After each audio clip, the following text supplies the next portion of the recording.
Page Tunes read.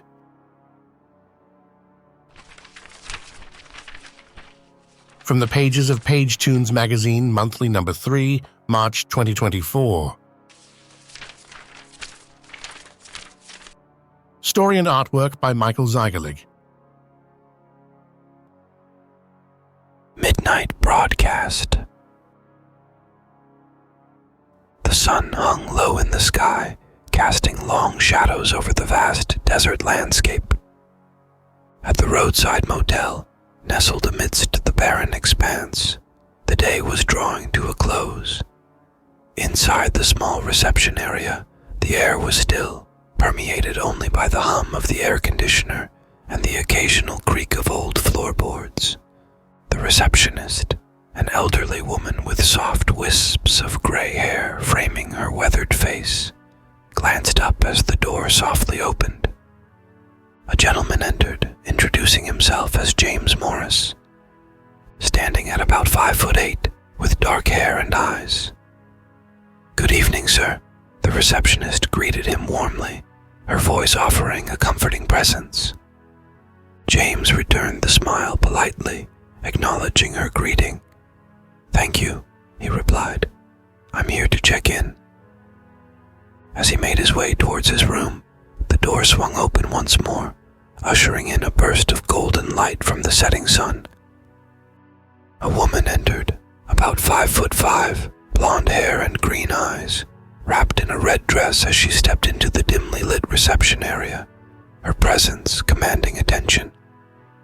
James couldn't help but pause, his gaze lingering on her radiant form before tearing himself away and continuing towards his room. "Enjoy your stay, Mr. Morris," the receptionist called after him.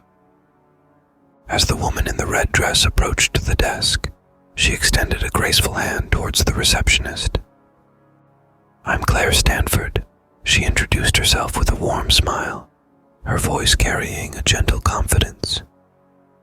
Alone in their respective rooms, James and Claire found themselves lost in their own thoughts. The desert night stretched out before them, a vast expanse of solitude. Little did they know, their paths were about to intersect in ways they never could have imagined. Both James and Claire listened to the crackling static from the radio as it gave way to the booming voice of the preacher. His words poured forth with fervent intensity, carrying the weight of conviction and zeal. "Brothers and sisters," his voice boomed, resonating with the authority of one who believed every word he spoke. "Tonight, we gather in the shadow of darkness, surrounded by the whispers of temptation and the snares of the evil one. But fear not, for I bring you tidings of truth and salvation." His words sliced through the stillness of the desert night like a double-edged sword, each syllable charged with the power to awaken dormant souls. "For too long have we allowed ourselves to be ensnared by the lies of the enemy," he continued, his voice rising to a crescendo. "But no more. Tonight, we stand united against the forces of darkness, armed with the light of divine revelation." With each proclamation, the preacher painted vivid pictures of spiritual warfare, invoking images of angels and demons locked in eternal combat. "Behold the wickedness that lurks in the shadows," he thundered, his voice echoing off the walls of the motel rooms. "But take heart, for the power of redemption is within our grasp." In the midst of his fervent sermon, the preacher issued a solemn warning, his voice filled with urgency. "Beware, dear listeners, for demons and evil spirits lurk within the very frequencies of this broadcast, waiting to assail the minds of the faithful," he declared. "But fear not, for I stand as the shield between these malevolent forces and the righteous children of God who heed my words." Separated by the walls of the roadside motel, James and Claire found themselves individually amused by the preacher's peculiar broadcast. Next thing you know, we'll be warding off evil spirits with a TV remote, James muttered to himself, a smirk playing on his lips as he leaned back in his chair. Meanwhile, in her own room, Claire couldn't help but chuckle at the preacher's outlandish claims. Imagine fighting demons with a radio dial. And now, the preacher's voice, once fervent and commanding, suddenly erupted into a cacophony of panicked screams. Claire, startled by the sudden shift in tone, froze in her tracks, her heart pounding in her chest as the preacher's cries echoed through the airwaves, filling the silence of her room. "He sounds..." "Terrified," James muttered, finishing Claire's sentence in his own room as he leaned in closer to the radio, his hands trembling slightly. But as quickly as the screams had begun, they abruptly ceased, leaving behind an eerie silence that seemed to linger in the air. For a few tense seconds, nothing but static crackled through the speakers, heightening Claire's sense of unease. Then, without warning, the program was interrupted by an emergency public service announcement. Claire listened intently as a voice, calm and authoritative, relayed urgent news of an escaped murderer on the loose in the area. The man is 5'8", dark hair and eyes, and goes by several names: Jacob Turner, Nathan Black, Richard Smith, and... Claire's breath caught in her throat as she heard the final name mentioned: James Morris.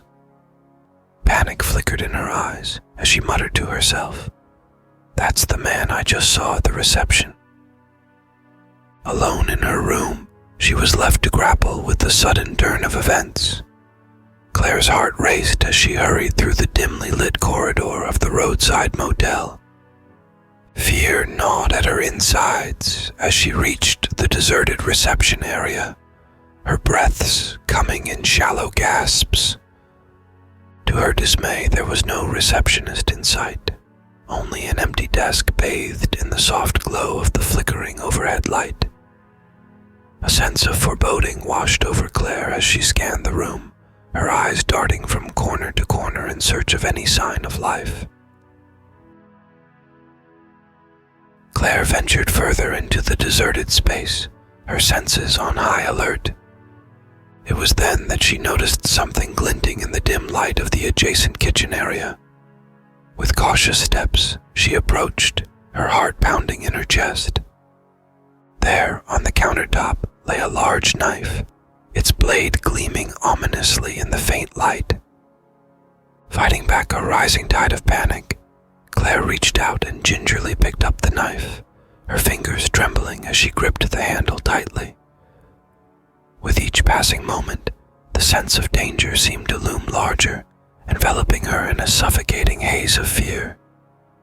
Alone and vulnerable, Claire knew she had to act quickly to ensure her safety. With the knife clutched tightly in her hand, she made her way toward the exit door of the motel. In James's room, the sudden announcement over the radio sent shockwaves through his body, freezing him in place. His eyes widened in disbelief as the urgent message blared through the speakers, detailing the description of an escaped murderer on the loose in the area. The woman is 5'5", blonde hair, green eyes, and goes by several names: Emily Johnson, Samantha White, Rebecca Jones, and Claire Stanford. As the final name was mentioned, James's mind raced with recognition. That was the woman from before. Without hesitation, James sprang into action, his instincts kicking into overdrive. He knew he had to act quickly to ensure the safety of himself and others at the roadside motel. With a sense of urgency fueling his movements, he hastily grabbed his gun from its resting place, his hand steady despite the adrenaline coursing through his veins. Slowly and cautiously, James moved towards the door, his senses on high alert. Every creak of the floorboards seemed to reverberate through the silence of the night as he made his way towards the reception area. His heart pounded in his chest, and his mind raced with a million thoughts, each one urging him to proceed with caution. The lady at the reception was nowhere to be found, and instead, he heard the door to the outside closing softly, as if someone had just walked out of the motel. Intrigued and a little wary, he decided to follow cautiously. Just as James rounded the corner of the building, his eyes scanning the area, he was suddenly blindsided by a figure emerging from the darkness.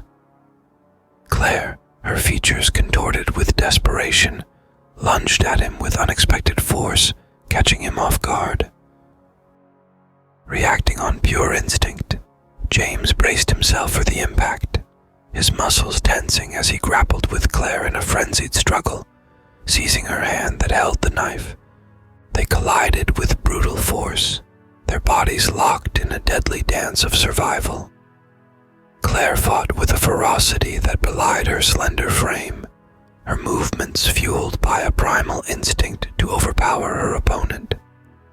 She lunged forward, her hand reaching out to grab James's hand that held the gun, desperate to wrestle control of the deadly weapon from his grasp, their fingers locking in a tense struggle for dominance. James fought back with equal determination, his mind a whirlwind of adrenaline and fear. He grappled with Claire as he sought to defend himself against her relentless onslaught. As they wrestled and fought amidst the darkness, the sounds of their struggle filled the night air, a symphony of grunts and gasps echoing through the deserted car lot. The ground beneath them was hard and unforgiving, the harsh gravel digging into their skin as they battled for supremacy. In the chaos of the moment, James felt a searing pain shoot through his body as Claire's blade found its mark, slicing through his flesh. With a cry of pain, he stumbled backward, his grip on his gun faltering for a moment. But even as he stumbled, James refused to back down. He raised his gun and took aim, his finger tightening around the trigger. In a split-second decision, he fired, the deafening sound of the gunshot shattering the stillness of the night. The bullet struck true, finding its mark as Claire stumbled backward, a look of shock and disbelief crossing her face before she collapsed to the ground, lifeless. As James lay on the cold ground, his breaths coming in ragged gasps, he felt the darkness closing in around him. The next day dawned with an air of solemnity as the forensic team and police officers descended upon the scene of the previous night's tragedy. Among the chaos of the investigation, a distraught receptionist stood before the authorities, her voice trembling as she recounted the events of the previous evening. "It was so crazy," she began, her words punctuated by a heavy sigh. "They just went mad." As she spoke, the receptionist's eyes darted nervously around the room, as if reliving the harrowing ordeal in her mind. "She came to the reception, seemed to look for someone but completely ignored me," she continued, her voice barely above a whisper. Then she hastily grabbed a kitchen knife, walking outside.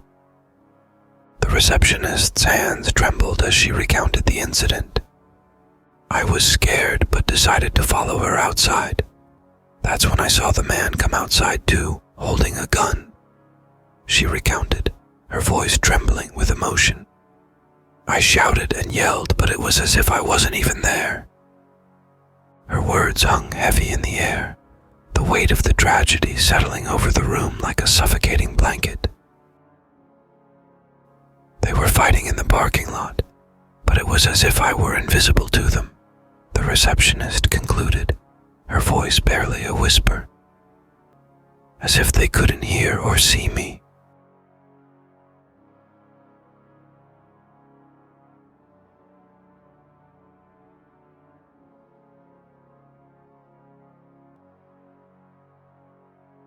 If you've been captivated by the magic of this audiobook, here's how you can immerse yourself even further and support the creation of more enthralling tales for your enjoyment. Unlock the ultimate listening journey with a yearly subscription on pagetunes.com. No interruptions, ad-free, and exclusive access to the full library of audiobooks and ebooks. Download and enjoy captivating stories offline, anytime, anywhere. Whether through subscription or individual purchases, you play a vital role in bringing more enchanting stories to life. Explore the merch store. From cozy hoodies to stylish mugs and much more, every purchase directly contributes to crafting more thrilling tales for your pleasure. Thank you and happy listening.